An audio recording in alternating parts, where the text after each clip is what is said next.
A quick thought experiment. Let's say that there's a law in the books that says you cannot rob a bank. If you break that law, you go to prison for 10 years. Now, why would they make such a law? For one, you can't have a fair, safe, and orderly society if there are no protections for personal property. So that law protects you and it protects other people from you. But let's say you rob a bank anyway.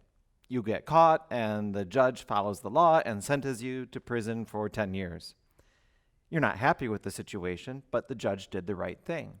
He upheld the law and exercised justice and provided for the maintenance of a fair, safe, and orderly society. And you got what you deserved.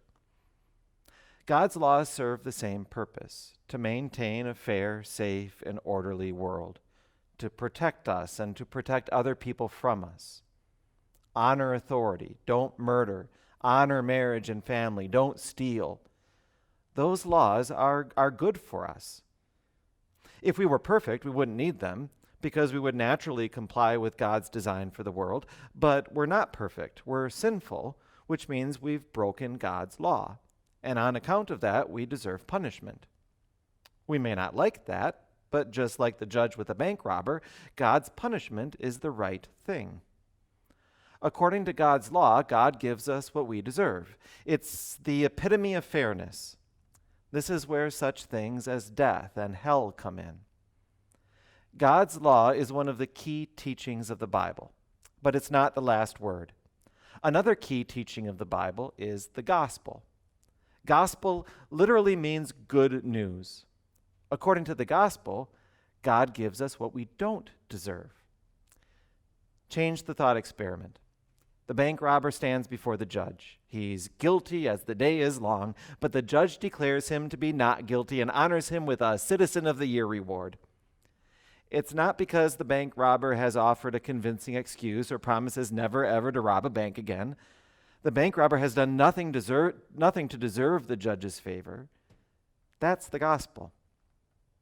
Here's how it works. We stand before God guilty of sin, but God declares us to be not guilty, righteous, his children whom he loves and gives every good thing. This is where things such as eternal life and heaven come in. How can God do that? How can he be both just and forgiving? Well, that's where Jesus comes in.